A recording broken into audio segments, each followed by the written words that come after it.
meses y medio que nuestros templos han sido cerrados y haciendo una autoevaluación durante esta pandemia, hubo muchas cosas que en lo personal me llamaron poderosamente la atención. Y una de ellas fue el gran miedo que surgió en muchísimos cristianos. Y aclaro, en cristianos, porque yo entendería que el miedo le ocurriera a muchos ateos, a personas que no creen en el Señor, que no han nacido de nuevo. Pero a mí me sorprendió mucho en las redes sociales, en gente que me he cruzado en algunos llamados, aterrorizados, llenos de pánico, muertos de miedo a contagiarse. Y aclaro, entre paréntesis, no estoy haciendo una apología a no cuidarse. Yo mismo fui el que hace unas semanas dije, el protegerse, el ponerse un tapaboca, el lavarse las manos, etcétera, es como hoy ponerse el cinturón de seguridad cuando te subes al automóvil. Yo no estoy diciendo que eso esté mal. Lo que a mí me sorprendió mucho es el terror, el miedo, un miedo casi desmedido. A veces ponemos una foto en internet o en las redes ayudando a la gente y me aparecen cientos de recomendaciones de cristianos. Dante, no te toques la máscara. Ay, no te toques la cara. Ay, no te acerques tanto a la gente. Cuídate, Dante. Necesitamos pastor para rato. Porque Dante no mandás a otro. Ya está, no salgas más. No tenés nada que demostrar. Pero con miedo. Uno me puso, no te arriesgues más. No le lleves comida a la gente. Manda a otro. Y yo me pregunto si no es lo mismo que le dijeran al Señor cuando se le acercaban a los leprosos, no los toques. Imagínense al Señor diciéndole, no me estoy comparando con el Señor. En todo caso estoy comparando la iglesia con Cristo, cada uno de nosotros. Imagínense a la gente diciéndole, Jesús, no toques a los leprosos, no, órales de lejos, a ver si nos agarra lepra a los 12 discípulos y no se cumple el propósito. ¿Por qué no lo mandas a Judas? ¿No? Cuando yo veo eso, digo, me sorprende el miedo, el terror. Porque no es 1, 2, 3, que uno dice, bueno, son gente aislada. No, es un patrón.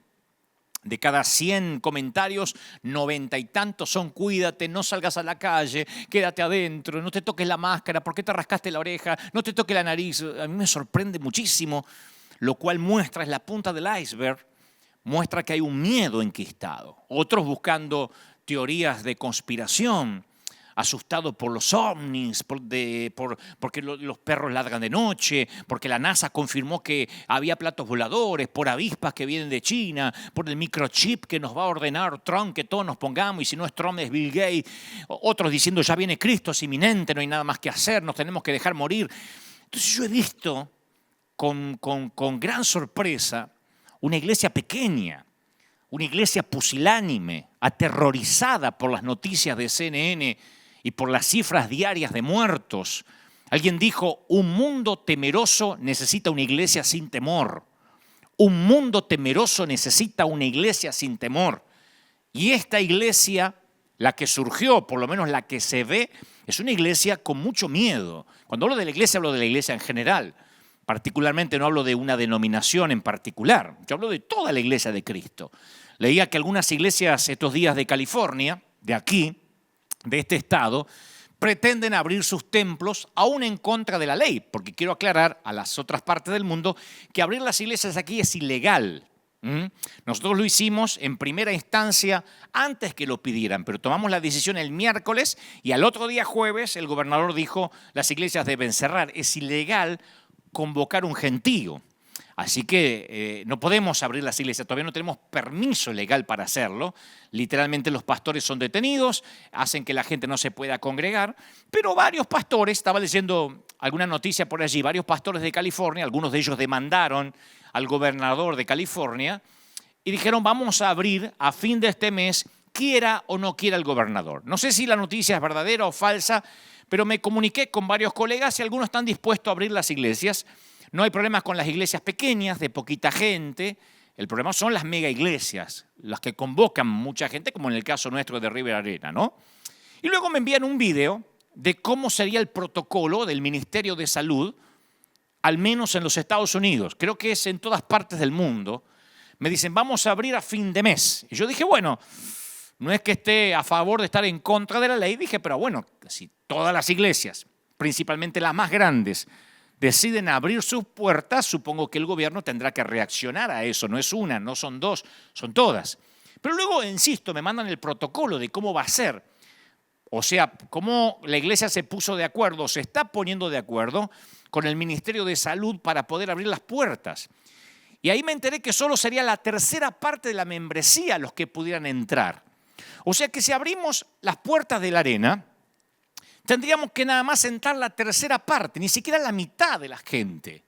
O sea, nosotros que somos varios miles, tendríamos que sentar un promedio, no sé, pienso como gran cantidad, unas 300 personas separadas por 2 asientos alrededor, 2 asientos para adelante, 2 asientos para aquí, 2 asientos para aquí, ya ni siquiera uno, y 2 asientos para atrás.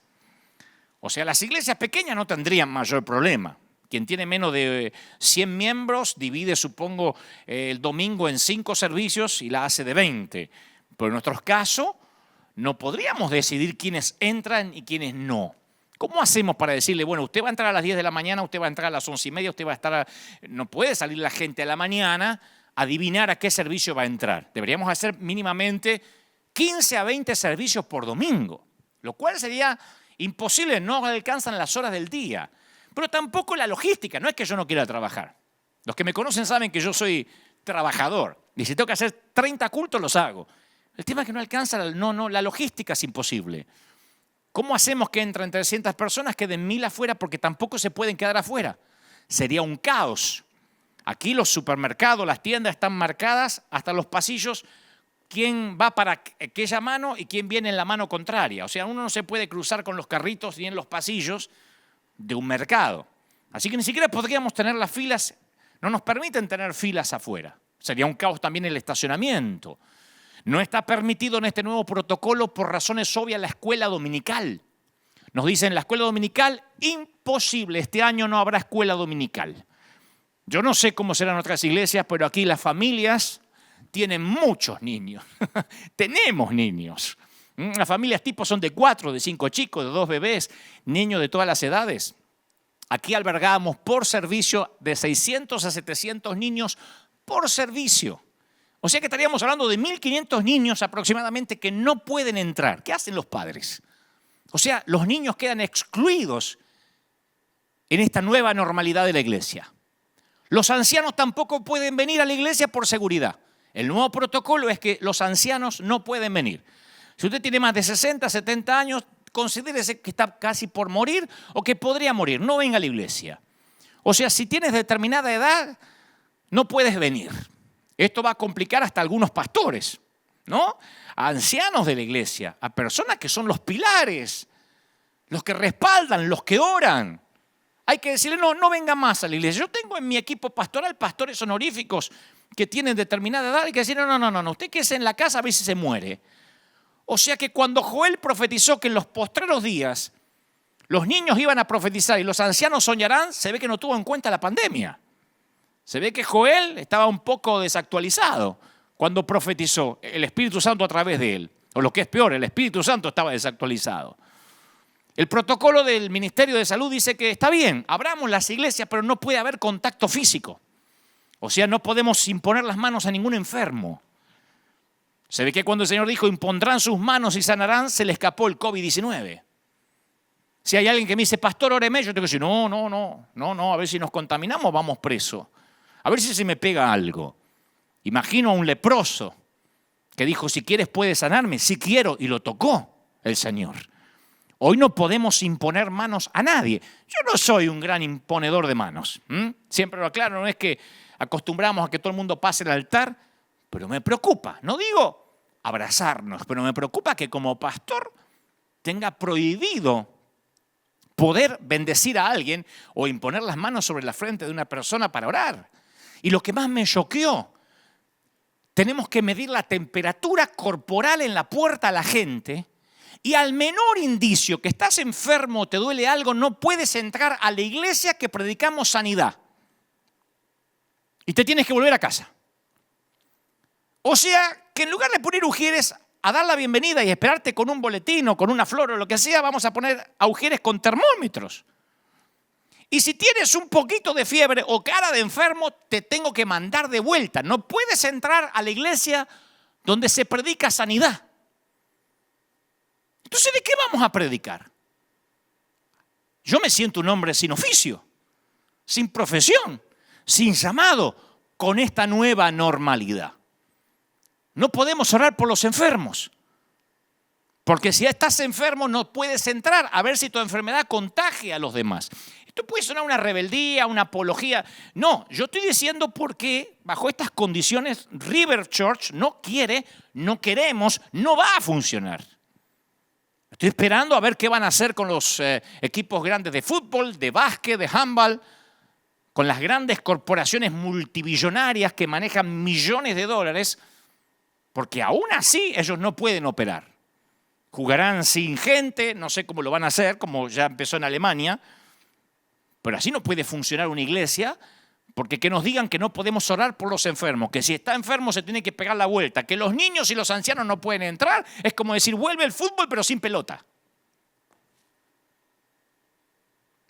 Vuelvan pero sin Biblia. Esa es la peor persecución de la historia. Esa es la conspiración abierta. Esto sin contar que debemos adorar a Dios todo el servicio y hasta predicar con tapabocas. Y el coro tiene que estar todo separado. Los cantantes con tapabocas.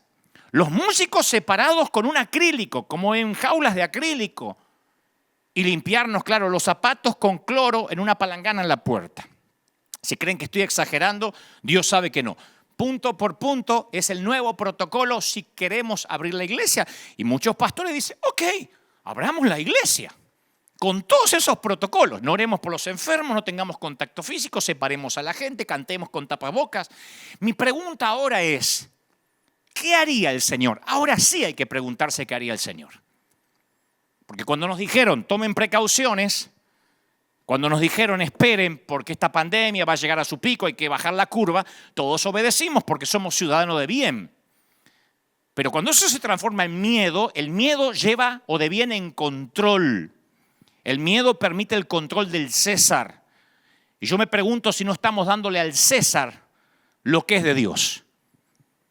Se decía que el César era divino en los tiempos del Señor. Las monedas romanas tenían acuñada la imagen del César.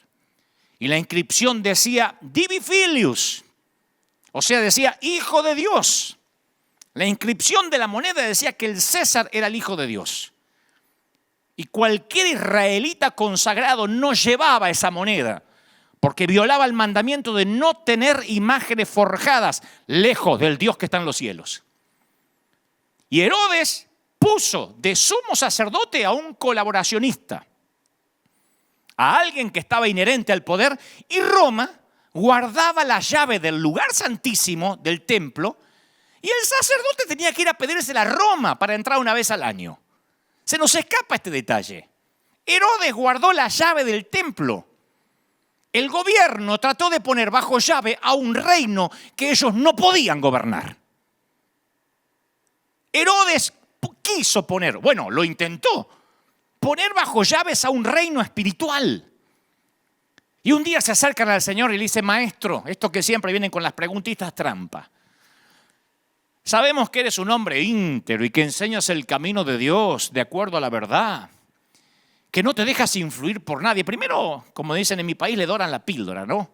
Le pasan la manito para querer tocar el ego del Señor, no sabiendo que el Señor ya sabía lo que ellos cavilaban en sus corazones. Sabemos, Señor, que tú no te fijas en las apariencias, así que danos tu opinión. ¿Está permitido pagar los impuestos al César o no? No es simplemente una pregunta técnica, como aquí en Estados Unidos pagamos al IRS, en Argentina le pagamos a DGI, en España le pagamos a Hacienda. No. Aquí había algo más profundo. Un tal Judas, no el Judas que aparece en la Biblia, no los Judas que lleva el nombre, uno de sus libros lleva el nombre, un libro lleva su nombre, ni tampoco el traidor, otro Judas, había hecho una revuelta por los impuestos cuando Jesús era jovencito. Y Roma lo crucificó con sus 2.000 seguidores, dejando las cruces como advertencia de los que se negaban a pagar los impuestos. Así que si Jesús decía sí, paguemos al César, se declaraba como un saduceo, como un colaboracionista, como parte de la integración. Si decía no, Roma tenía disponible otra cruz. Y entonces el Señor dice, hipócritas, ¿por qué me tienden trampas? Muéstrame la moneda para pagar el impuesto. No se pierdan ese detalle. Un detalle que se nos suele escapar. Jesús dijo, muéstrame la moneda, no la conocía. No tenía esa moneda. Porque no creía que el César tenía derecho a que se lo adorara. Y menos una moneda que dijera hijo de Dios. Y es ahí cuando dice la declaración que iba a cambiar el mundo. Denle al César lo que es de César y a Dios lo que es de Dios. Y cuando Jesús dijo eso, a diferencia de lo que se cree, que estaba intentando quedar bien con uno y con el otro, como decimos en la jerga, con Dios y con el diablo, porque algunos creen que Jesús ahí, bueno, quedó en la mitad, cumple con Dios y cumple con el gobierno. No, ese es el Jesús domesticado por Hollywood, a pedido de ciertas religiones que necesitaban a alguien que compitiera con Gandhi o con el Dalai Lama. Cuando él dice dar al César lo que es del César y dar a Dios lo que es de Dios, en realidad le estaba firmando su sentencia de muerte. Porque para Roma, decir que había cosas que no eran del César era traición, todo era del César. Roma, el imperio, se adueñó hasta del templo y de la llave del templo. El imperio dijo, como tenían que entrar al templo, que se tenían que lavar con cloro los pies, que tenían que sacar los niños, que los viejos que los dejen morir en la casa, que los viejos ya no vuelvan a la iglesia, que canten con tapaboca, que se separen, que no se quede mucho tiempo, que no se aglomeren y cojo con lo que van a hablar. Porque en el imperio todo era del César, o por lo menos eso intentaba. Así que en este caso yo tengo que decirle al imperio, la iglesia no es de ustedes. La iglesia no es del imperio, ni del imperio americano, ni del imperio latinoamericano. La iglesia no es del Ministerio de Salud Mundial. La iglesia no pertenece a ninguna organización. La iglesia le pertenece a Cristo. No nos pueden decir cuál va a ser la nueva normalidad. No me pueden prohibir orar por los enfermos. Si yo tengo que volver a abrir las puertas de la iglesia impidiendo que los enfermos entren aquí, yo no tendré iglesia. Predicaré de otra forma, saldré a las calles. Pero no podemos tener una iglesia e impedir a la gente enferma que entre para que el sano no se contagie. Proverbios 29:18 dice, el temor del hombre pondrá lazo. Y un lazo es una trampa. Isaías 51:17 nos amonesta, no temáis afrenta de hombres, ni desmayen por sus ultrajes. ¿Quién eres tú para que tengas temor del hombre, que es un mortal, y del Hijo del Hombre, que es como heno? ¿Ya has olvidado a Jehová tu Hacedor? Pregunta el Señor. Una pregunta retórica. Y el Señor me mostró esta semana que este temor de la iglesia ante esta pandemia es el resultado de la falta de otro temor, el temor a Dios. Porque servirás y obedecerás a quien temes. Si le temes al hombre, le sirves a él. Si le temes a Dios, le sirves a Dios.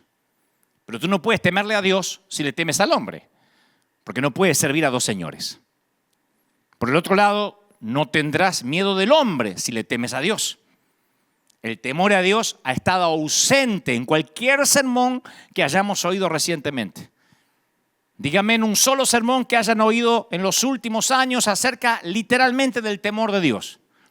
Es más, creo que esa ausencia del temor de Dios es lo que contribuye al desastre de este mundo y que está este mundo descendiendo rápidamente día a día como lo estamos viendo.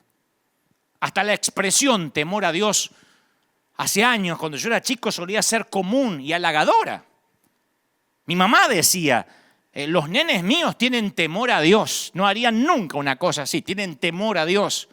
Era una frase halagadora. Ahora parece casi incomprensible para nuestra cultura actual. No lo enseñamos hace casi medio siglo y no lo estamos enseñando ahora. Esta generación casi no usa la frase temor de Dios.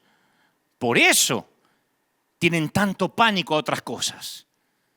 Porque el mismo Dios que nos invita a ir con toda confianza ante su presencia también espera que agrademos a Dios adorándolo con santo temor y reverencia, porque nuestro Dios es un fuego consumidor. Es un fuego que todo lo consume. Hebreos 12:28. El temor de Dios no es una doctrina muerta del Antiguo Testamento, del Dios malhumorado de Génesis a Malaquías.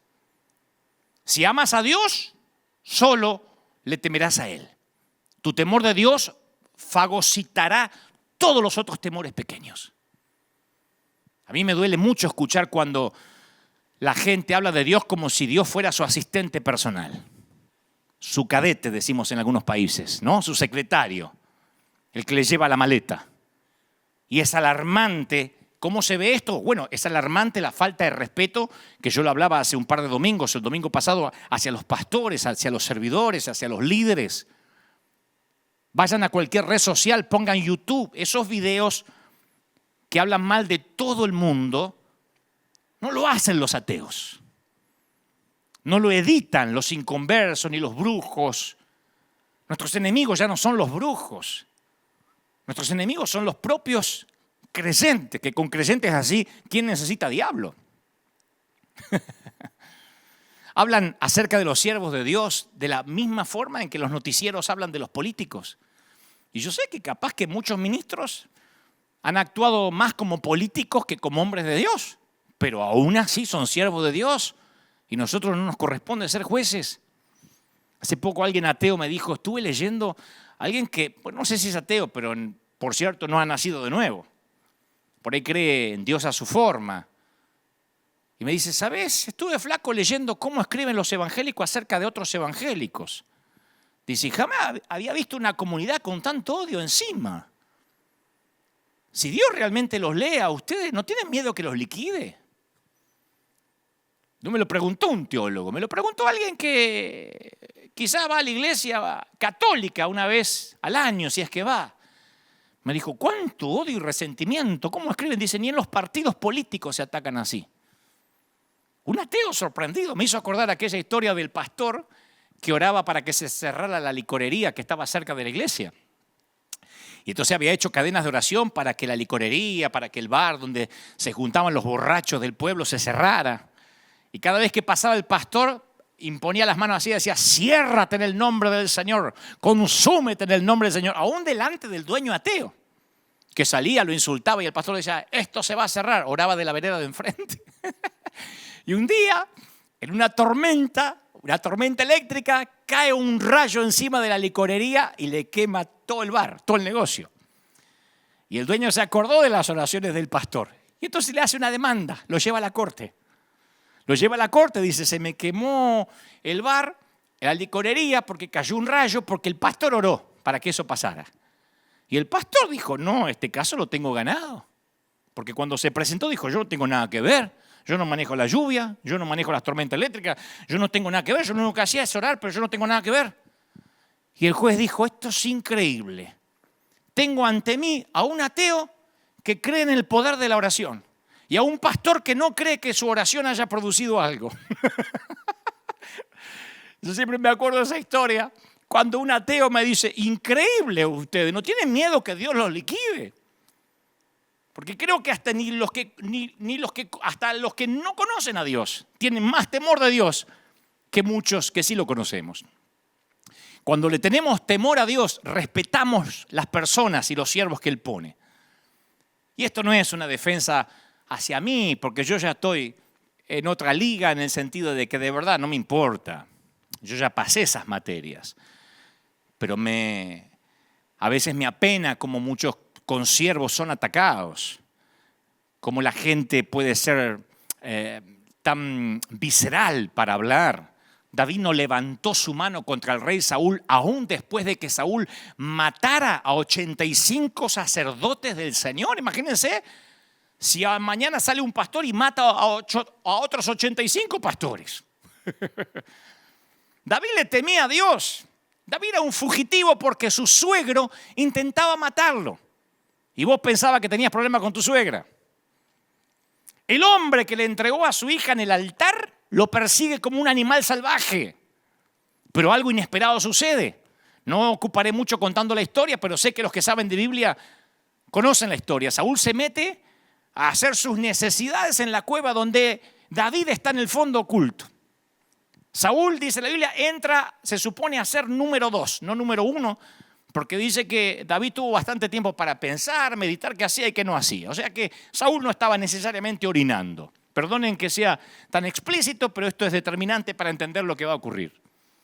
Y David se encuentra a unos centímetros de ser el nuevo rey, porque ahí está Saúl haciendo sus necesidades completamente indefenso. Una oportunidad única en su vida. Y David se negó a tomar la situación en sus propias manos porque sus huellas dactilares iban a llenar todo lo que Dios quería hacer. Y cuando ponemos nuestras huellas dactilares sobre algo, es que estamos tomando las cosas en nuestras propias manos en lugar de ponerlas en las manos de Dios porque no le tememos. Cuando no tenemos temor de Dios, ponemos nuestras manazas encima. Abrimos nuestra bocaza. Cuando yo recuerdo los momentos más decisivos de mi vida, los momentos en que Dios me bendijo más, los puntos de inflexión donde yo pasé de un nivel a otro, son aquellos en los cuales no aparecen mis huellas dactilares por ninguna parte. Solo Dios abrió las puertas. Que el Señor me libre de hacerle daño al rey, dijo David. No puedo alzar la mano contra él porque es el ungido del Señor. David no respetaba tanto a Saúl, sino la unción que había caído sobre él. El mismo aceite que cayó sobre su cabeza había caído sobre la cabeza de Saúl. De este modo David hasta contuvo a sus hombres y no les permitió que atacaran a Saúl, su enemigo, que lo perseguía como un animal salvaje. David solo le cortó el borde de su manto. Y ese momento es tan épico como cuando enfrentó a Goliat. Esto debería estar en las ilustraciones de los libritos de la escuela dominical. Porque es más difícil no matar a Saúl que matar a Goliat. Matar a Goliat es un acto de poder que sí podía hacer. No matar a Saúl es un acto de fuerza de voluntad. Por temor al Dios que lo ungió, no hacer lo que sí podía hacer. No hacer lo que sí podía hacer. Y la fuerza de voluntad es la forma más pura del poder. La cruz es un ejemplo de esa clase de poder. Porque el poder de Jesús era impresionante. Sanaba enfermos, resucitaba muertos. Pero lo que me dio vida eterna no fue la resurrección de Lázaro. Lo que a mí me dio vida eterna fue no fue lo que él podía hacer. Lo que me transformó fue lo que habría podido hacer, pero decidió no hacer. ¿Me explico? Dijo Jesús, ¿crees que no puedo acudir a mi Padre? Y al instante no pondría a mi disposición más de 12 legiones de ángeles. Una legión romana era una unidad militar que constaba de 6.000 soldados. Jesús estaba diciendo que si quería, hacía así, y su Padre le mandaba 72.000 ángeles a su favor. Eso no es solamente amor. No fue el poder del imperio romano lo que mantuvo a Jesús en la cruz. Fue su fuerza de voluntad. El Señor se deleita en los que le temen. Dice el Salmo 147:11. Génesis 20 cuenta la historia de la mentira de Abraham en cuanto a su esposa Sara. A algunos se les perdió esta historia, pero ahí están las escrituras. En un momento Abraham tiene miedo y afirma que Sara era su hermana en lugar de su mujer. El problema es que estaba entre gente peligrosa y tenía una esposa muy linda. Y él creía que el rey Abimelech lo iba a matar para agregar esa esposa a su harem, por lo que Abraham miente, esperando que el engaño le salve el pellejo.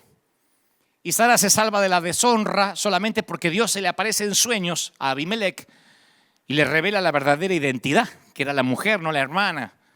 Y entonces Abimelech se enoja y quiere que Abraham le dé una explicación. Le dice, ¿por qué Abraham? Che, ¿por qué? Bueno, no sé si dijo che, pero capaz que empezó ahí el acento argentino. ¿Por qué me engañaste? Y Abraham dice una frase que a mí me conmueve hasta el día de hoy. Te engañé porque ciertamente yo sé que este es un lugar donde no hay temor de Dios. No le tenemos miedo a lo que no conocemos. Si no conoces a Dios, no le tienes temor. Por eso los pequeños tocan el fuego la primera vez. Los nenes todos hemos tocado una estufa caliente alguna vez. La gente que no conoce a Dios es lógico que no le tenga temor. Por eso no vacila en actuar de manera inmoral. Pero en Romanos 3, el apóstol Pablo nos da un listado largo de quejas acerca de gente impía y la concluye en el versículo 18 citando el Salmo 36. No tienen temor de Dios en absoluto. Yo entiendo que no tenga a Cristo no tenga temor de Dios. Pero los que tenemos a Cristo, los que hemos nacido de nuevo. Un pastor hace poco me decía, olvídate de tener temor de Dios, pensá nomás en tener a tu mamá viva.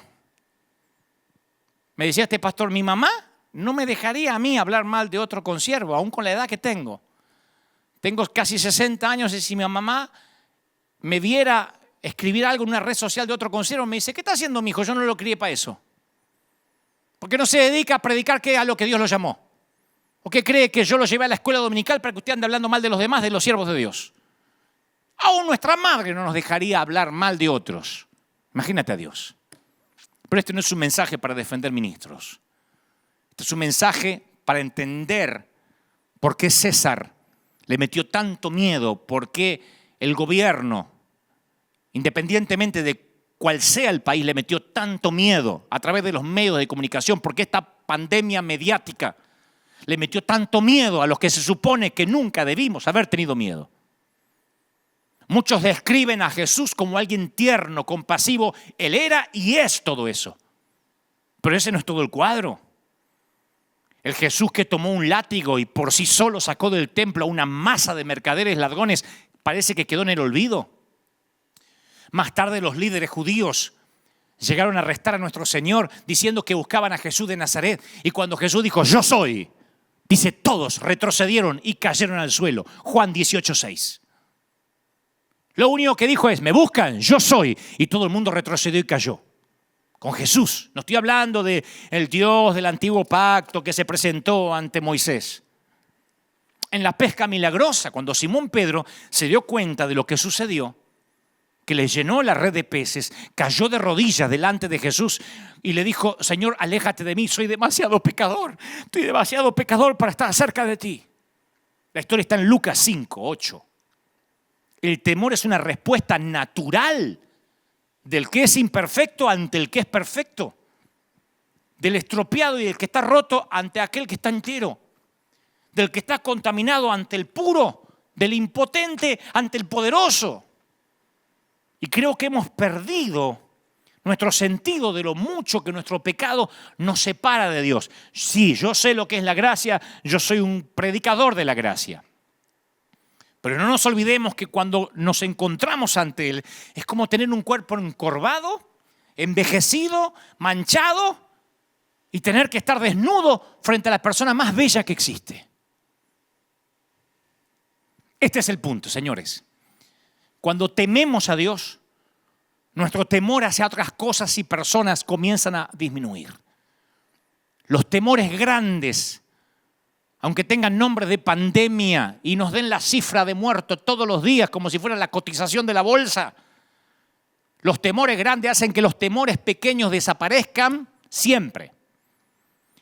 Podemos pasar nuestros días preocupándonos por una multitud de boberías, pero deja que la palabra cáncer se menciona en la misma oración con tu nombre y todas las ansiedades diarias desaparecen en la nube de un temor más grande. Dios, por supuesto, no es una fuerza malévola como el cáncer. Pero eso significa que cuando nuestros temores menores son absorbidos por el temor a Dios, nuestra vida cobra seguridad. Cuando otros temores toman la prioridad por encima de Dios, es cuando nos metemos en problemas. Si algunos cristianos le tuvieran el 10% de temor a Dios que yo he visto que le tienen al COVID-19, no estaríamos ni preocupados. Si escribieran con la misma vehemencia en las redes, ¡wow! Sigan predicando, no dejen que ese alma se pierda, vayan por él, con la misma vehemencia que dice, arréglate la máscara, te vas a morir, con la misma vehemencia, imagínense el 10% del temor a Dios que le hemos tenido o que le han tenido al COVID-19, ya hubiésemos dado vuelta al mundo entero para Cristo. Eso es lo que le ocurrió a los israelitas que vivían durante la época de Isaías. Escucha la palabra de Dios para ellos. Les tienen miedo a estos ídolos. Dice Isaías 57:11, les producen terror. Por eso me han mentido y se han olvidado de mí y de mis palabras. Ya no me temen. Al perder su temor a Dios, la nación de Judá había llegado a tener temor a dioses paganos.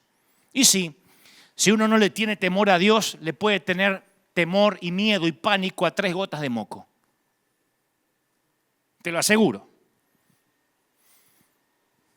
Porque yo provengo de una casa que luchamos con la rubiola, con la varicela, con la papera, con fiebres de todo.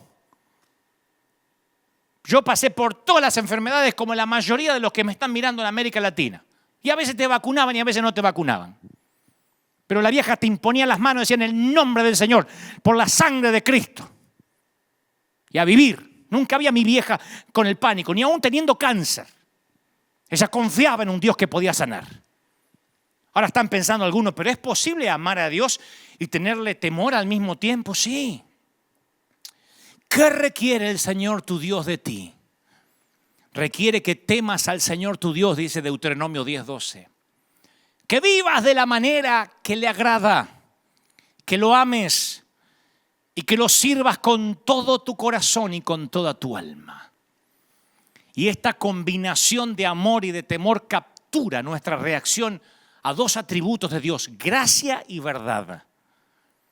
Gracia es valorada cuando conoces la verdad. Si no conoces la ley, no valoras la gracia.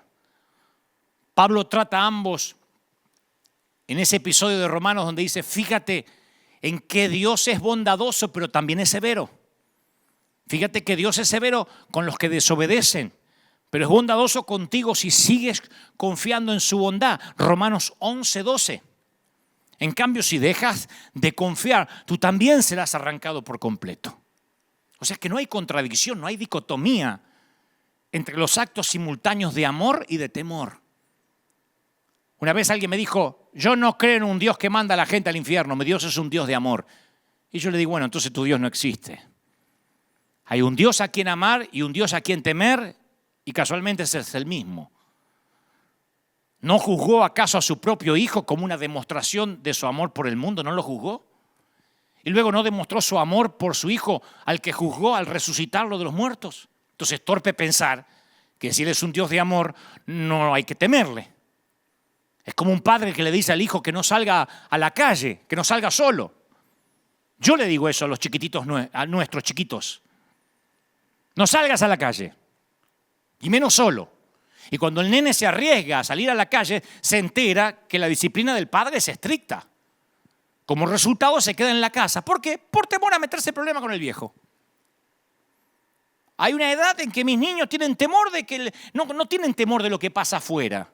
No son conscientes de que los pueden secuestrar, que se puede perder, que lo puede atropellar un auto. Dice, me voy a meter en problemas con el viejo. Y hasta a veces entran con la jeta así. Pero al crecer se da cuenta de que la severidad de su padre es para su protección, un resultado de mi amor. De esa manera el miedo se disuelve y ama a su padre aún más. Mi papá me cuidaba. ¿Y no queremos a un padre acaso que tenga el poder para mantenernos a salvo, que nos ame con la furia de un león? Yo quiero un padre así. Un padre al que le tengo temor, que me dice, no te metas en problemas. Anda por el camino recto, porque me ama. El padre al que ama disciplina. Y hay un montón de promesas para el que le teme. Y a mí me sorprende que estas promesas para el que tiene temor de Dios no son muy predicadas tras nuestros púlpitos. Principalmente porque hay tantos buscadores de promesas. Vieron que hay predicadores profundos y también están de los otros, los que tiran palabritas de positivismo. Yo digo, ni aun eso las encuentran. Miren las promesas que hay para los que temen. Promesa de provisión. Teman al Señor, los de su pueblo santo, pues los que le temen tendrán todo lo que necesitan. Hasta los leones jóvenes y fuertes confían en el Señor, pero en algún momento tienen hambre. A ustedes no les faltará ningún bien. Salmo 34:9. La promesa de protección. El Señor vela por los que le temen, por aquellos que confían en su amor inagotable. Los rescata de la muerte y los mantiene con vida en tiempos de hambre.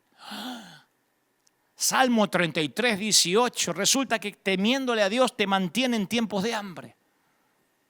La promesa de la pureza llevó nuestros pecados tan lejos de nosotros como del oriente al occidente. El Señor es como un padre con sus hijos, tierno para los que le temen. Salmo 103, 12. La promesa de prosperidad. Qué feliz es el que teme al Señor. Todo el que sigue sus caminos gozará del fruto de su trabajo. Qué feliz y próspero será. Esa es la bendición para los que le temen. Salmo 128, 14. Días prolongados. El temor del Señor prolonga la vida, pero los años de los perversos serán truncados. Proverbio 10, 27. Y hasta el profeta Malaquías dice que Dios guarda las palabras de los que temen al Señor en un rollo de memorias. Como que tiene una grabadora y ahí va guardando las palabras de los que temen. Los que temían al Señor hablaron entre sí y el Señor escuchó lo que dijeron. Y lo escribió en un rollo de memoria para registrar los nombres de los que temían al Señor. Malaquías 3:16. La promesa de la perpetuidad, de que lo que hagas permanezca. Oh, si tuvieras un corazón así, si estuvieras dispuesto a obedecerme y a temerme, entonces te iría bien a ti y a tus hijos. Deuteronomio 5:29. Yo digo, ¿por qué no predicamos más acerca del temor de Dios cuando tantas promesas son inherentes? Ocurren. No hay que orar por prosperidad, no hay que orar por perpetuidad, no hay que orar por nada casi teniendo temor de Dios. Hay que orar por amor. Ahora, ¿es posible aprender a tener temor a Dios? La Biblia dice que sí podemos. Cuando Él se preparaba para darle su ley a Israel, le instruyó a Moisés y le dijo: convoca al pueblo que se presente delante de mí y yo mismo los voy a instruir y aprenderán a temerme. Y le enseñarán a sus hijos para que me teman. Deuteronomio 4:10. Qué lindo que nuestros hijos tengan temor de Dios. ¿No tenés miedo que tu hijo meta la pata, que ande teniendo sexo por ahí, que salga a robar, que se meta en drogas? No. Mi hijo fue criado en el temor de Dios. Antes de hacer algo, él tiene temor de Dios. No hay que controlarlo, no hay que ver no hay que ponerle una aplicación en el celular para ver dónde va, no hay que ponerle filtros en internet, tiene temor de Dios. Así nos criaron a nosotros. A nosotros no tenían manera de seguirnos si no había celular.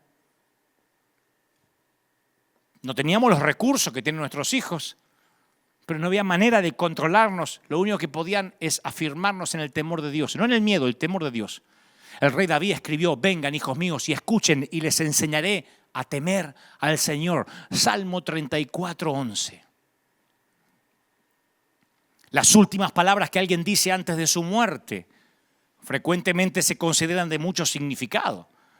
Y con eso en mente considera las últimas palabras del rey David. ¿Tú sabes cuáles fueron las últimas palabras del rey David? Si tuviéramos que poner alguna frase en su epitafio, serían estas palabras.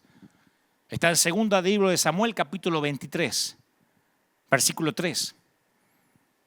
¿Habrá un justo que gobierne entre los hombres, que gobierne en el temor de Dios? Esas fueron las últimas palabras de David. ¿Habrá un justo que gobierne con temor de Dios? Imagina si nuestros presidentes tuvieran temor de Dios.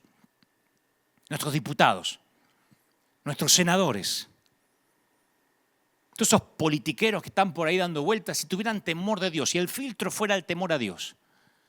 Ahora, ¿qué hacemos nosotros? Les exigimos a ellos que son ateos lo que nosotros no tenemos.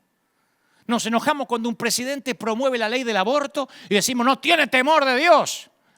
Cuando nosotros tampoco tenemos temor de Dios al levantar falsos testimonios contra hombres de Dios. Me dice un ateo: ¿cómo se odian entre ustedes? Y a mí me da vergüenza hablarle: ¿y tú no tienes temor de Dios? Y me diría: si ustedes tampoco lo tienen. Queremos que los ateos teman cuando yo mismo, en este país, vi como muchos cristianos, voy a hablar de este país, no sé lo que será en América Latina, Pero queremos que los inconversos tengan temor de Dios. Y yo en este país he visto como muchos cristianos a veces dejaban de venir los domingos porque les salía un trabajito, una chambita de $50 al día. ¿No viniste el domingo? No, es que hay que aprovechar para trabajar. Me salió $50, tengo que trabajar. Pastor, tengo que trabajar. ¿Y dónde están tus $50 ahora? ¿De qué te sirven? Por 50 mugrosos dólares hay gente que dejó de congregarse. $20 algunos. Algunos pensarán en algunos países, eso es plata acá. A donde sea, aunque sean $100. He visto como otros cristianos, por una comida del Día de la Madre, por un partido del Mundial, porque jugaba el Chivas y el América, faltaban al servicio.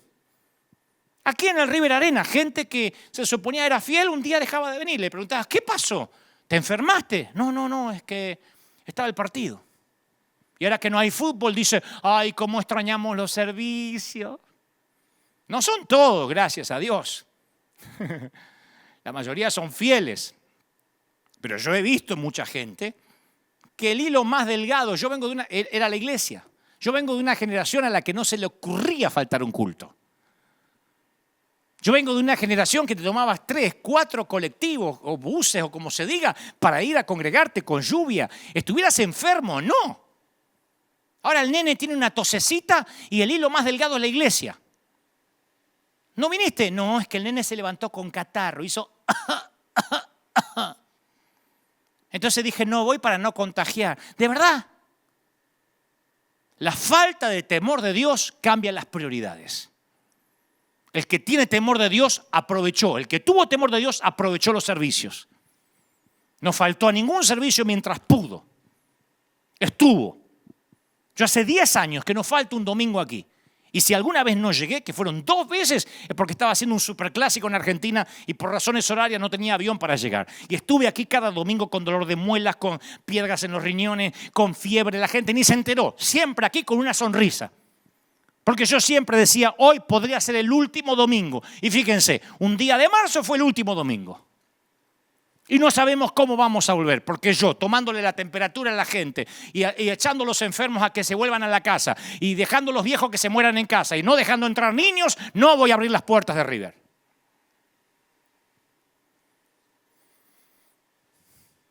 Te sorprendería saber que ese temor que estoy hablando de Dios jugó un papel importante a lo largo de la historia de la iglesia.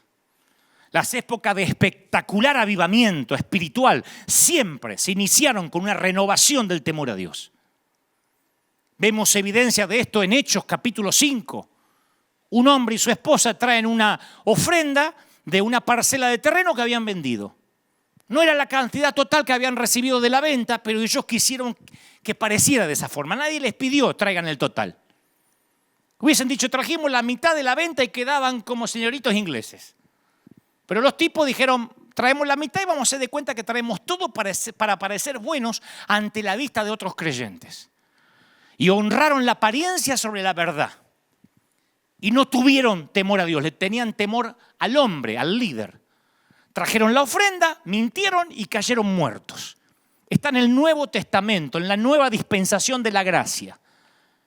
Murieron porque mintieron en la presencia de la gloria de Dios. Y dice, y vino un gran temor sobre toda la iglesia y sobre todos los que oyeron estas cosas, Hechos 5:11. No estoy enojado. Nada más estoy transmitiendo lo que creo Dios puso en mi corazón.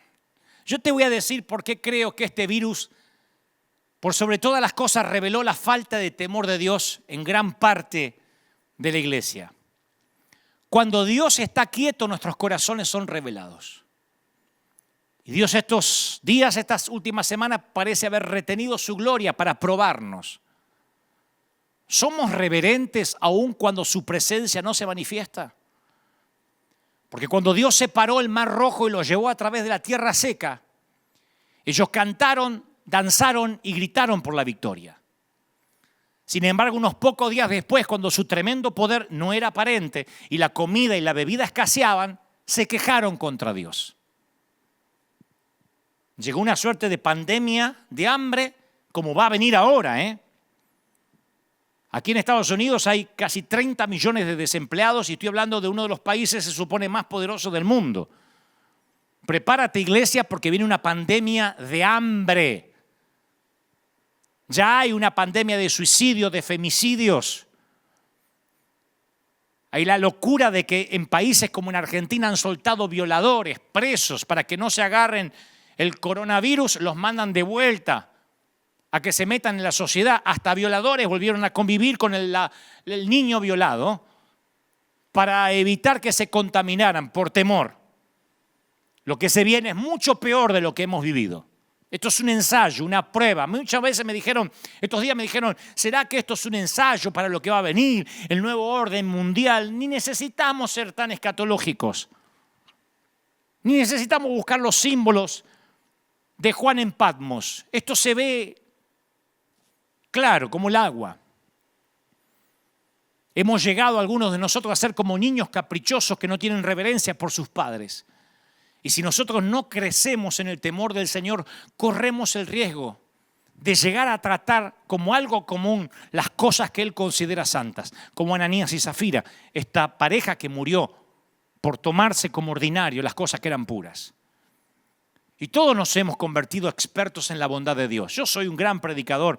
Cuando digo gran no es que sea bueno comparado con otros, digo un predicador que usa mucho su dialéctica para hablar de la bondad de Dios. Pero no solo la bondad de Dios es la que hay que considerar. Una persona que solo considera las bondades y la gracia de Dios abandona el temor y le gana el orgullo y la mundanalidad. De la misma forma que el que solo se queda atrapado en el temor de Dios y no en su amor, entonces cae en el legalismo. Son ambos, el amor y el temor de Dios, los que nos guardan por la senda estrecha. Yo quiero señalar algo que pasa desapercibido para la mayoría de la gente. Dios instruyó tanto a Moisés como a Aarón, que era su segundo a bordo, para que subiesen a la montaña.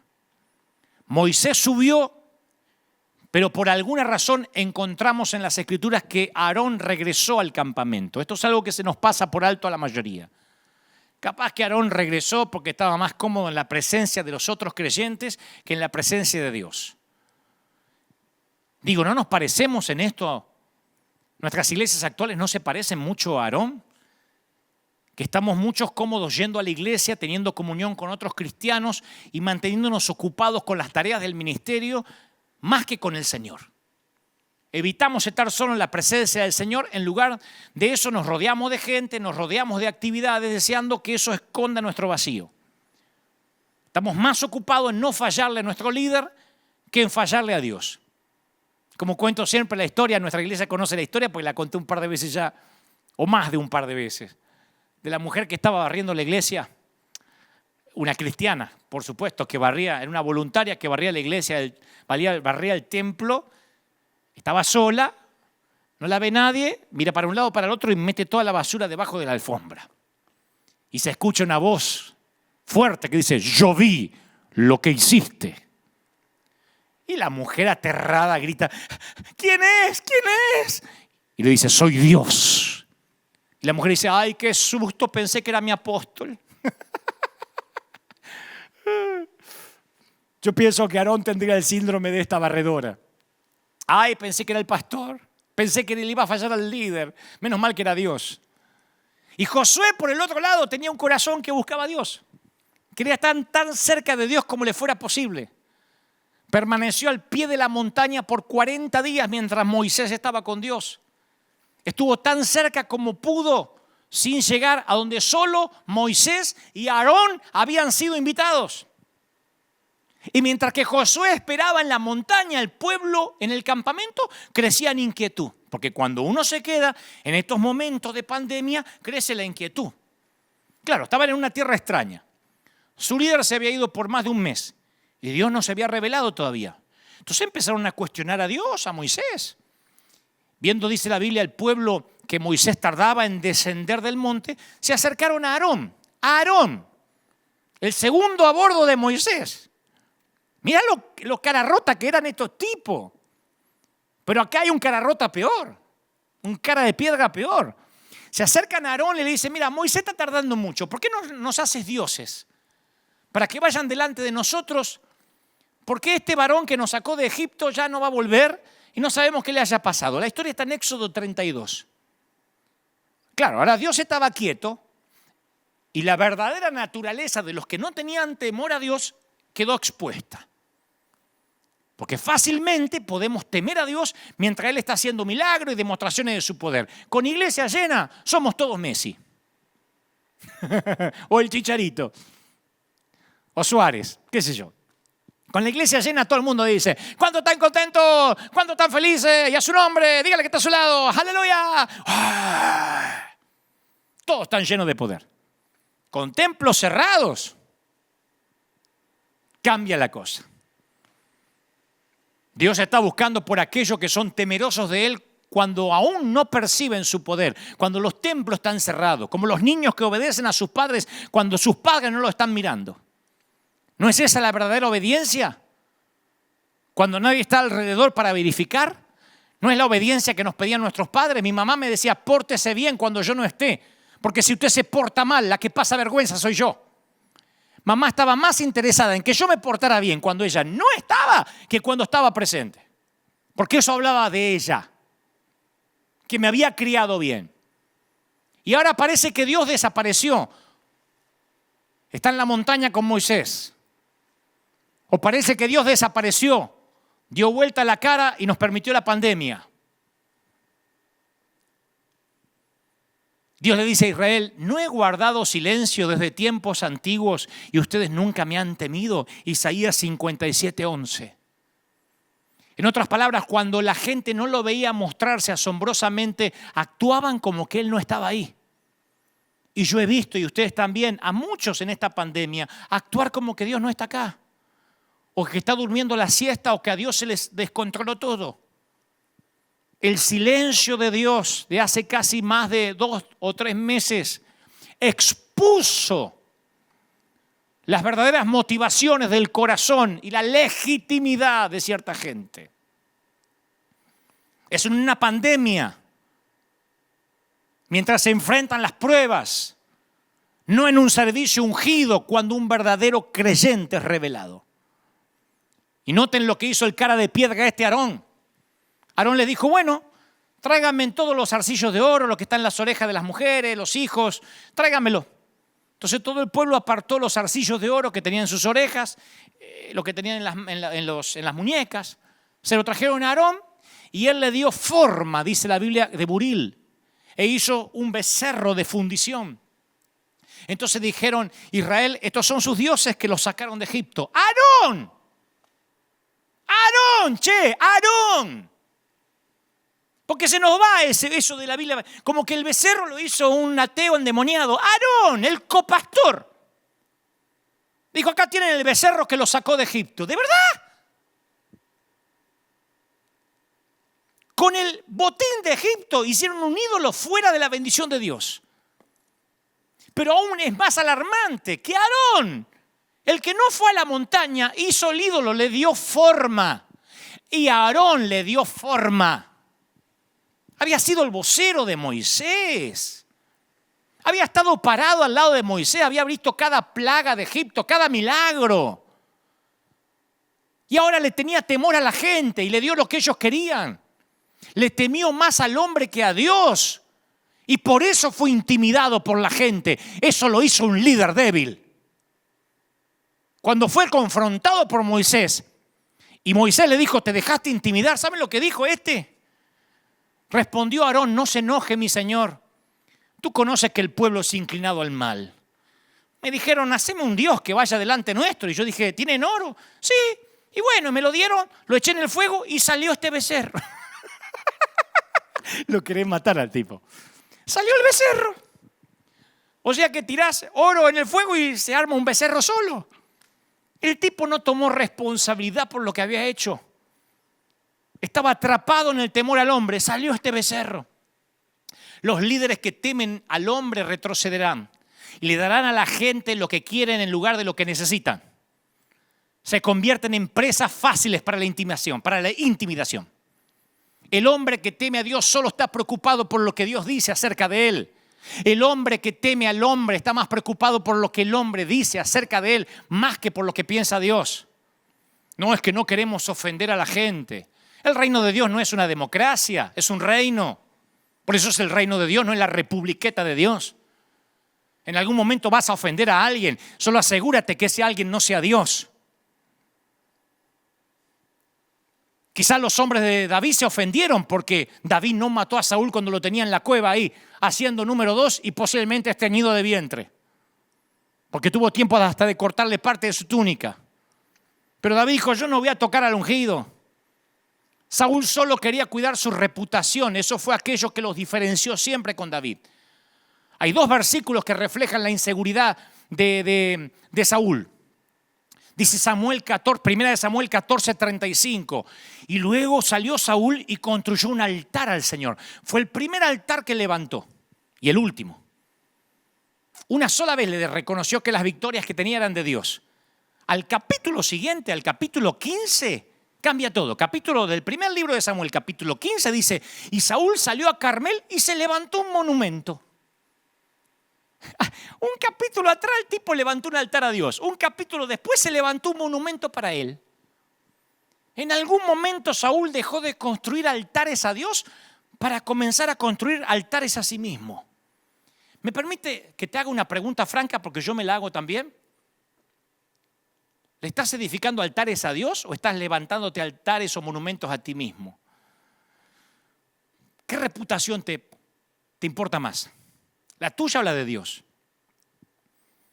Un conocido predicador dijo alguna vez, si yo no me atribuyo la gloria, tampoco voy a tener que cargar con la culpa. Es una manera maravillosa para ser líder. Así, yo tengo muchos defectos, pero así yo lidero acá hace 10 años. Yo no me hago cargo. Si la gente deja de venir, si la iglesia no es mía, la iglesia es de Cristo. Yo no se la tuve que devolver, nunca la tuve. Así que no me adueño ni de los que no vienen, ni me adueño de los que sí vienen.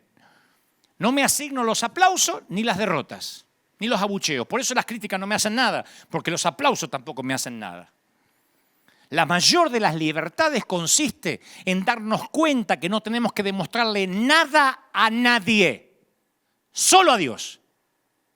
Fue eso lo que hizo de David un hombre conforme al corazón de Dios. Y tal vez sea ahora que dejemos de atribuirnos los méritos para también dejarnos de atribuirnos las culpas. Tal vez sea la hora que dejes de tratar de demostrarle a la gente que vales y que se lo empiezas a demostrar a Dios. Tal vez sea la hora de dejar de levantarte monumentos a ti mismo o dejar de levantarnos monumentos a nosotros mismos. Claro que me incluyo para comenzar a edificarle altares a Dios. Cuando yo era joven moría, cuando yo era jovencito, porque todavía soy joven, pero cuando era más pibito, yo moría porque me invitaran a predicar a congresos importantes, esos que aparecen muchos famosos en el flyer, en el afiche. Mi meta era llenar la agenda de invitaciones en todo el mundo. Imagínate, tenía 22 años, 21 años y estaba con todos los titanes de la fe. Me sentía Justin Bieber entre los cantantes consagrados. Entonces yo quería fabricar oportunidades y todo lo que fabricamos con nuestras huellas dactilares nunca viene con la garantía de Dios. Pero Dios comenzó a trabajar en mí para crucificar mis motivaciones. Yo quería levantar sin querer monumentos en vez de altares a Dios. Y cuando Dios empezó a sacrificar mis motivaciones, yo dejé de estar buscando oportunidades y fue cuando esas oportunidades me empezaron a buscar a mí, hasta la fecha. Y me acuerdo que estaba en un congreso gigantesco con muchos oradores en cierto país. Y cuando estás en un congreso como esos, tus motivaciones son puestas a prueba. En el juego de las comparaciones, mientras mejor le vaya al otro orador, peor te vas a ver tú. Mientras peor predica el otro, mejor te ves tú. Es espantoso, pero si el otro dice, no estuvo tan bueno, me gustó más Dante, es como que eso te acaricia el ego. Si dice, Dante estuvo bueno, pero el que vino después, ¡qué unción! Entonces, si eres inseguro, te toca, ¿no? Yo siempre, sin querer, no quería que al otro le fuera demasiado bien. No que le fuera mal, pero que tampoco le vaya muy bien, porque me dejaba mal parado, yo estaba empezando. No me gustaba estar a la sombra de alguien. y codiciaba los elogios de la gente por mi inseguridad. Y recuerdo que luego de una oratoria en un gran congreso, pasa detrás mío un ungidísimo hombre de Dios que luego nos hicimos amigos y hasta me terminó invitando a su congregación en su país. Pero pasó detrás mío y me destrozó, me liquidó. Faltaba que dijera Dante Miguel Gebel. Dijo, esos muchachitos argentinos que se creen chistosos y esto y lo otro. Tú puedes hacer muchos chistes de suegra, pero si no tienes el poder de Dios, me liquidó. No sé si en el espíritu, en la carne, pero me liquidó. Y el anfitrión que me había invitado, estaba sentado al lado mío, me acuerdo que me pone la mano en las rodillas y me dice, flaco, no te preocupes, estas cosas pasan. Ya vas a aprender. Menos mal que aprendí cuando tenía 21. Y ahora que tengo ahora que tengo unos años más, ya aprendí. La raíz del temor del hombre es el amor a uno mismo. Cuando amas tu vida, buscas salvarla. Entonces serás intimidado por cualquier cosa que te amenace. Otro orador, una cuarentena, un virus, lo que sea. Una persona que le teme al hombre ofenderá al único que no ve a fin de no ofender a los que sí ve. Ofenderá al único que no ve a fin de no ofender al que sí ve. Jesús exhortó, amigos, no tengan miedo o temor a los que matan el cuerpo, porque nada más pueden hacer. Ahí está, ese es el versículo clave para la pandemia. No tengan temor a los que matan el cuerpo, porque es lo único que pueden hacer. Yo les enseñaré a quien deben temer, Lucas 12:4. Temed a quien después de haber quitado la vida tiene poder para echarte en el infierno. Sí os digo, a ese temed.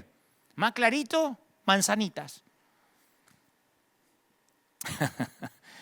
Voy a terminar con esto. Contrastaré rápido a dos reyes. Ambos gobernaron el mismo reino, ambos se postraron ante el mismo Dios. El mismo cuerno de aceite los ungió a los dos. Uno fue rechazado por Dios y el otro estimado por Dios como un hombre conforme a su corazón. Y al contrastar la vida de estos dos monarcas, uno ve la diferencia entre el temor de Dios, quien temía a Dios y quien temía al hombre. Hay uno de los incidentes más dramáticos y menos estudiados de la Biblia. En la vida de Saúl es una escena memorable y olvidable. Memorable para los que lo leemos, pero deberíamos olvidarla. Saúl había estado reinando por 2 años.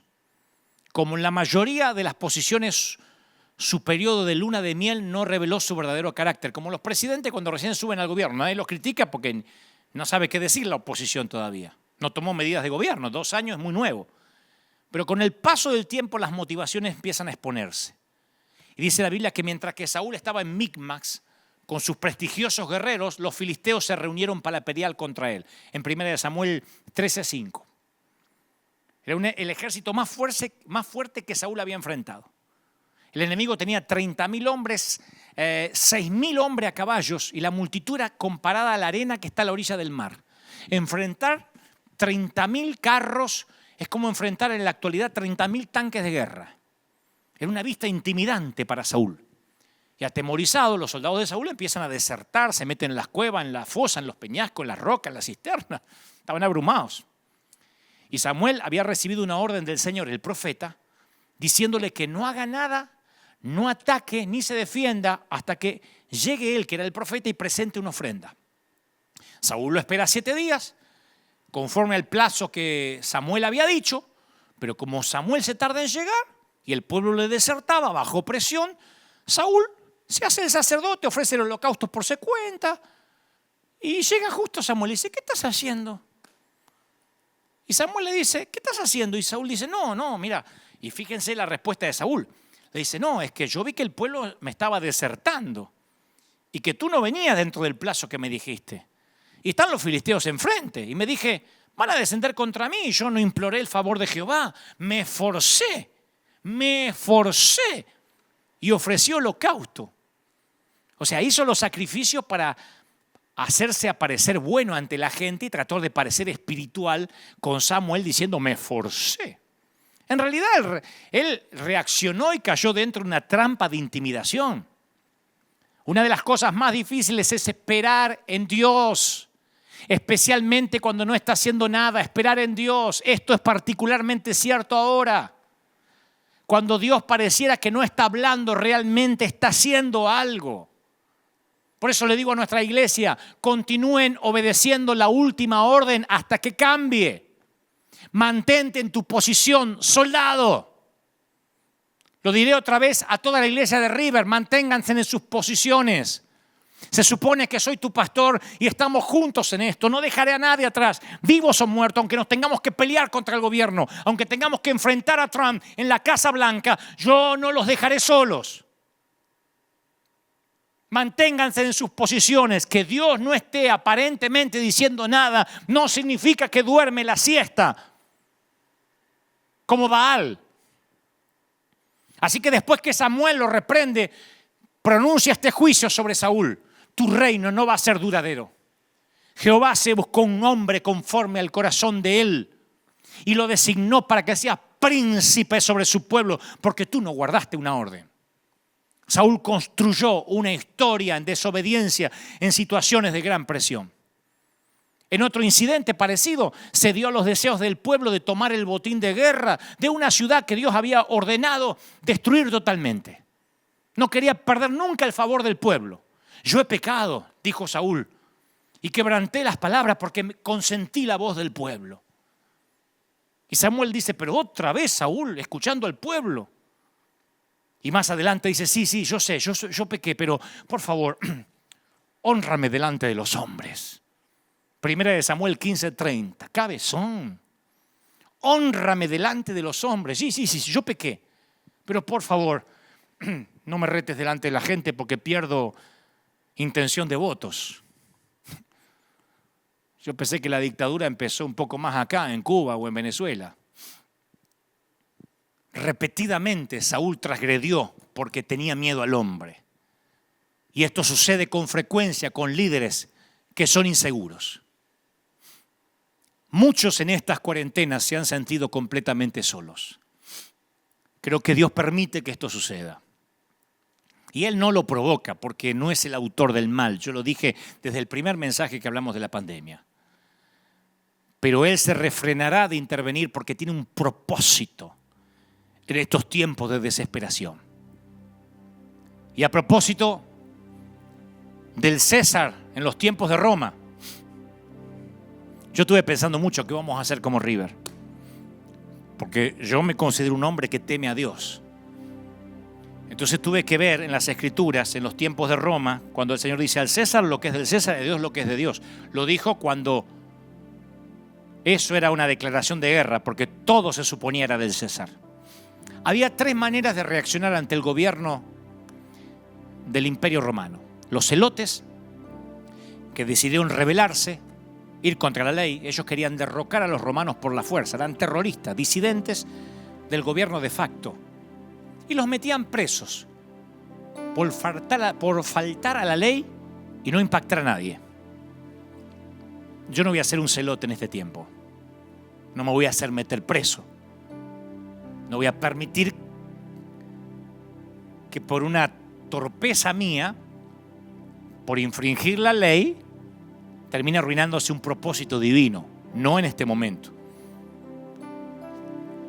Había otra manera de reaccionar en los tiempos de Roma, los esenios. No se los menciona en la Biblia, pero en los libros históricos se los reconoce a los esenios como la comunidad que se retiró por completo para tener una vida de pureza. Dormían en cuevas, tipo los menonitas. Eran austeros, creía que ellos iban a heredar el reino a través de la pureza. Tampoco impactaron a nadie. El Señor no fue un esenio y yo tampoco pretendo ser uno, no me voy a retirar. Yo no voy a correr y meterme en una cueva hasta que esto pase. Estaban los saduceos, la tercera manera de reaccionar, que se integraron al sistema muertos de miedo. Ellos estaban interesados en el reino, aquí y ahora, lo que podamos. Si no puedes vencerlos, únete a ellos. Y trabajaban como cobradores de impuestos, mostraban lealtad al César, cambiaban de Dios. Esos no tenían problemas. Le decían, a partir de ahora no entran más ancianos a la iglesia. Perfecto. No queremos niños, ¿está bien? No habrá niños. Siempre había de esos aceptando todo lo que el César decía. Jesús dijo, la violencia como los celotes no es el camino. No voy a pelear contra la ley. La retirada como los esenios no es el camino, no voy a huir. La integración como los saduceos no es el camino, no voy a rendirme. Y abrió un cuarto camino. Hay cosas que no son del César. Hay cosas que ni siquiera le competen a él. Herodes puede tener la llave del templo y el sacerdote tiene que ir a pedírsela una vez al año, pero no tendrá la llave Herodes del reino de Dios. Porque en eso consiste el reino de Dios, en no tenerle miedo a los césares y estar por encima de ellos, de su control del miedo. Yo no estoy diciendo te faltará la ley. Aquí esta iglesia tiene un hombre que siempre dice respetaremos la ley. Pero yo no voy a predicar en las condiciones que el César quiere que yo predique. Yo voy a pelear por los derechos del reino de Dios. Esto no es una republiqueta, esto es el reino. Hay un monarca y hay un rey. Y no es la primera vez que voy a pelear. Porque cuando llegamos a esta arena, se levantaron todos los políticos que tenemos aquí al frente, en el City Hall. Se levantaron todos los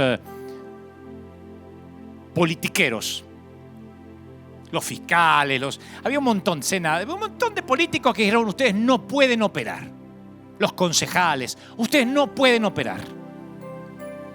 Compramos esta arena y llega un correo electrónico a la dirección del pastor ejecutivo y le dicen: ustedes no pueden abrir la iglesia este fin de semana porque no usarán el estacionamiento gratis. Aquí hay un montón de estacionamiento que dice free, gratis. Y esto decía: no, el estacionamiento es para los que van a los restaurantes, de los que van a Disney, no para los de la iglesia. Mandaron un correo. Y entonces el bufete de abogados dice: ustedes no van a poder operar porque le dijeron que no pueden operar. Yo digo: ¿cómo el César va a decir a dónde estacionar la gente? Si fuera un estacionamiento privado lo entiendo. Estacionamiento gratis. Le digo: ¿qué pueden hacer? Y podrían enviar la seguridad. ¿Y qué? ¿Reprimirnos? ¿Dispararnos? ¿Tirarnos gases lacrimógenos porque venimos a adorar a Dios? ¿De verdad? ¿A los hispanos? ¿Serían capaces de discriminar a 8.000, 10.000 hispanos que se vienen a juntar acá para bendecir la ciudad, que salen a dar de comer a la gente, que reparten 10.000 a 15.000 juguetes los fines de año en Navidad, que reparten pavos, 10.000 pavos en Día de Acción de Gracia a la gente que sale a alimentar a los pobres? ¿Nos van a discriminar? Llamo a todos los noticieros y les digo: ¿nos están discriminando por ser hispanos? ¿De verdad? Bueno, tal vez no hagan eso, pero podrían poner un cartel: no estacionar. ¿En dónde? ¿En un estacionamiento que dice libre? ¿En un estacionamiento que dice gratuito? Y peleamos.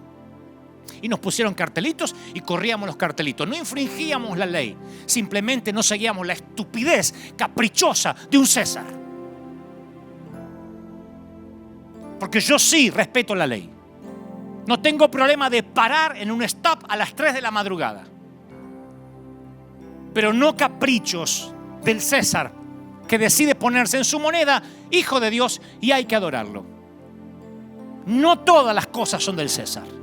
Y el reino de Dios no es del César. El reino de Dios no es del César.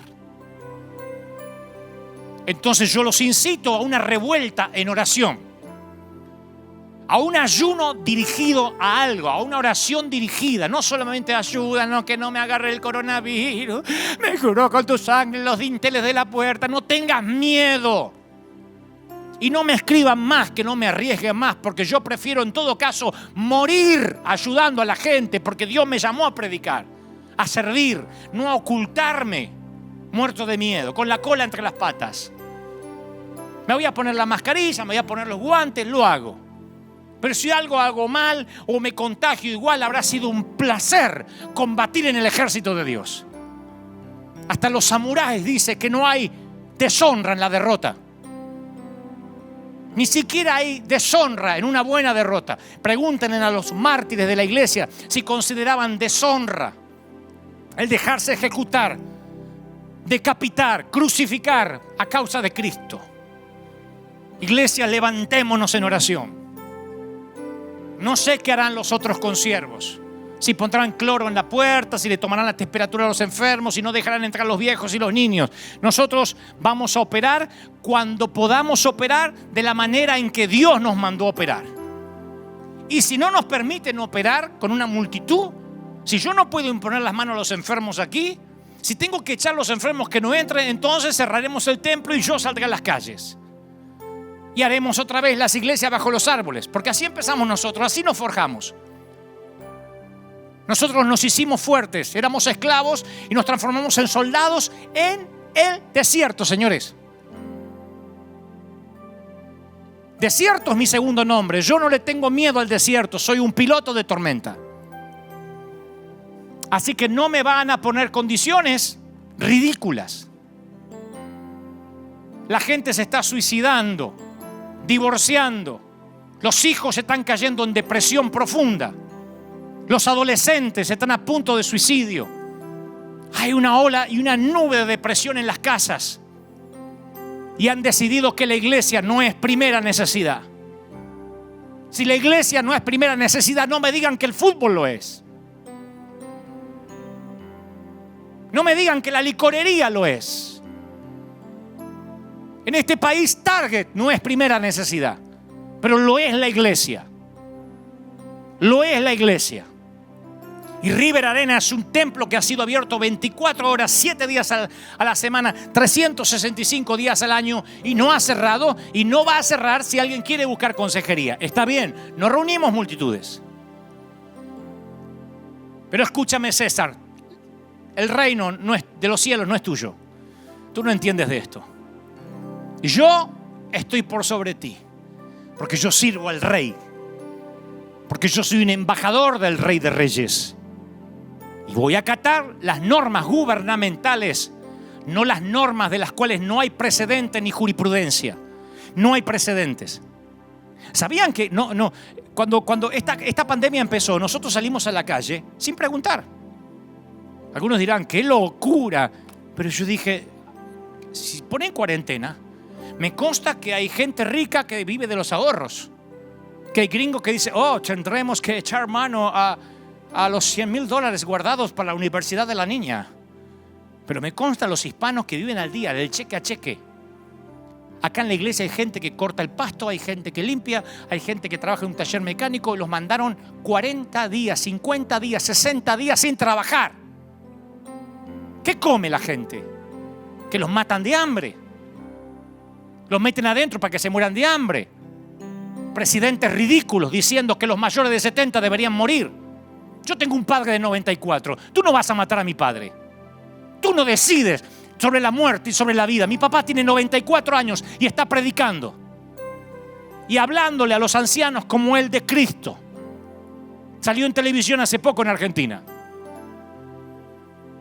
Así que nadie me venga a decir a qué edad se tiene que morir la gente. Nadie va a asignar los viejos a las casas que se mueran en sus residencias sin poder acceder a un hospital. Nadie va a decidir cuáles son las prioridades de los enfermos y decidir que le pondrán un respirador a uno de 40 y se lo negarán a uno de 70. Nadie decidirá sobre la muerte y sobre la vida. Solo Dios. César, hay cosas que no son tuyas. Y la iglesia se va a levantar, se tiene que levantar. Como sea, aquí en las calles, donde sea. Nos convocaremos en los parques, pero allí estaremos orando por los enfermos. Y si Cristo tocó a los leprosos, yo voy a imponer las manos hasta que el Señor cambie la orden. Cuando me diga no les imponga más las manos, Dante, no te arriesgues, manda a un Judas que lo haga, entonces mandaré a un Judas. Mientras que me diga, pondrán las manos sobre los enfermos y los enfermos sanarán. Entonces pondré las manos hasta tanto se me cambie la orden. Levantémonos en oración, iglesia. Levantémonos como un ejército. Levantémonos orando, clamando a Dios. Yo también quiero abrir las puertas del templo. Me encanta predicar con gente. Pero no lo haré bajo las condiciones del César. Vamos a pelear por los derechos del reino. Vamos a decir que Dios nos mandó a ser esenciales. El mundo gime por la manifestación de los hijos de Dios. Salgamos y demostremos que somos luz. que somos sal, porque la luz no se oculta debajo de un almud, porque la sal, si no sirve para salar, pierde su sabor, pierde su sentido, su propósito. Oro por los que están por primera vez, oro por los que se sumaron hace poco. Te incito a una revuelta de oración. Te incito a ser alguien que provoque al Dios de los cielos, que le tape la boca a los que quieren tapar la iglesia, a los que quieren decirnos que no nos acerquemos a la gente, a los que dicen que los niños no pueden entrar a la iglesia ni habrá escuela dominical para ellos. Vamos a orar. No saben lo que ocurre cuando 2 o 3 se ponen de acuerdo en un mismo propósito. Yo no sé si la pandemia es todo mentira, parte de verdad. No entraré en ese detalle, no me corresponde ahora. No sé si es verdadera, me consta que hay gente que vio partir a sus seres queridos y hay muchos muertos y hay otros tantos que puede ser conspiración, no lo sé. Al cabo es irrelevante a lo que estamos hablando. Nosotros salvamos vidas. Cuando la pandemia comenzó, dijimos salgamos a salvar vidas, salgamos a dar de comer a la gente y salimos. Y alguien me dijo, ¿y si nos detienen? Que nos lleven presos por darle de comer a la gente. Diremos a los noticieros, tenemos comida. Y nos están metiendo presos por ayudar a los que se están muriendo de hambre. Yo golpeo las puertas, yo no mando gente, yo golpeo las puertas de la gente. Y acá te sale una mamá con 5 chiquititos, así, una escalerita. Que te dice, ay, trajo leche, ay, mis nenes no comen hace 3 días. Anda a explicarle que la cuarentena y el nuevo orden y para que no contagiar. Si yo tengo con mi nene que se muere de hambre, yo salgo a trabajar de lo que sea, aún a riesgo de que yo me agarre el virus. Reaccionemos, iglesia. Las cosas ya no van a ser como antes. Esto no va a volver a la normalidad como antes. El mundo ha cambiado tal como lo conocemos. Y si nosotros le tenemos temor al hombre, nunca le tendremos temor a Dios. Pero si le temes a Dios, no le tienes miedo a más nada. Padre, gracias por esta mañana. Bendigo tu salida, tu entrada, tu acostarte, tu levantarte. Gracias por estar ahí. Suelto esta palabra profética a los rincones del mundo. A las 4 esquinas del mundo suelto esta palabra para que un viento de otra parte llegue, para que la gente reaccione. No tengas miedo. Iglesias, salgan a bendecir. Los que sí pueden, los que no están en cuarentena, los que se abrieron parcialmente, vayan, pidan permisos o salgan a dar de comer a la gente. Y si hay que correr un riesgo, ¡córranlo! Pero no se muevan de la asignación que Dios los puso. Somos un ejército, no somos borregos asustados. Somos un ejército. Ejército del escuadrón divino. Comandantes en jefe del escuadrón divino. Batallón del ejército de Dios.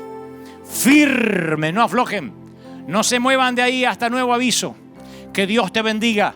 Que Dios te guarde. Que Dios haga resplandecer su rostro sobre ti. Gracias, que me dicen que hay miles y miles conectados. Sea la palabra soltada y que el COVID fair termine, que el miedo termine y que quede solo el virus, lo cual no es nada. Hemos luchado con gripes, con pestes amarillas, hemos luchado con pestes peores. Lo que nunca habíamos vivido era una pandemia mediática como esta. Y en el nombre del Señor nos levantamos como iglesia y decimos: ¿dónde está muerte tu aguijón y dónde sepulcro tu victoria? No tengas miedo, Dios está contigo. No le tengas miedo a lo que puede matar el cuerpo, dijo Jesús. Teme a aquel que te puede enviar al infierno. A ese temed. Y si temes a Dios, no tendrás miedo a nada más. Chau, que Dios te bendiga. Ahí están las vías de comunicación para que se conecten con nosotros, para que este río sea más profundo y llegue más lejos que nunca antes. Dios te bendiga. Hasta la próxima, aquí, desde River Arena.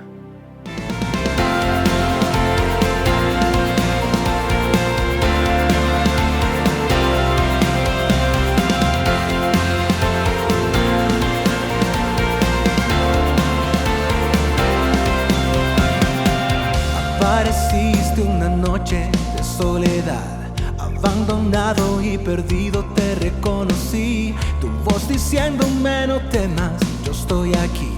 El Padre me envió por ti. Me curaste las heridas, me sanaste, mi Jesús. Todas mis cargas las dejaste allí en la cruz. Algo tan grande no lo puedo comprender. Oigo tu dulce voz diciéndome una y otra vez: oh, oh, oh, eres bienvenido, eres amado una y otra vez. Oh, oh, oh, bienvenido arriba, eres amado.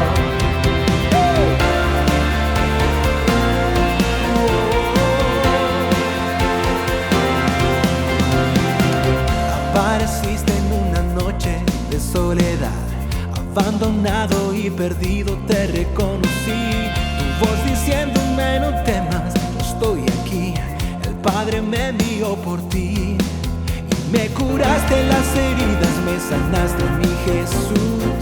Todas mis cargas las dejaste allí en la cruz. Algo tan grande no lo puedo comprender. Oigo tu dulce voz diciéndome una y otra vez: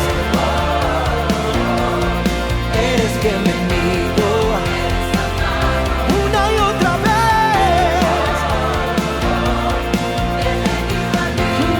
eres amado. Una y otra vez: eres bienvenido. Una y otra vez: bienvenido arriba, eres amado.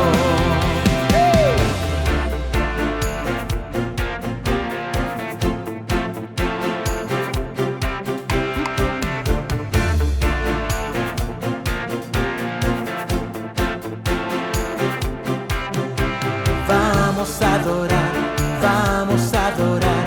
Todo el cielo espera para celebrar. Vamos a adorar, vamos a adorar. Todo el cielo espera para celebrar. Vamos a adorar, vamos a adorar. Todo el cielo espera para celebrar. Vamos a adorar, vamos a adorar. Una y otra vez.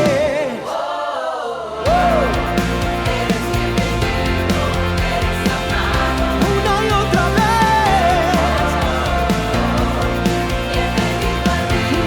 Eres amado una y otra vez. Eres bienvenido, eres amado una y otra vez.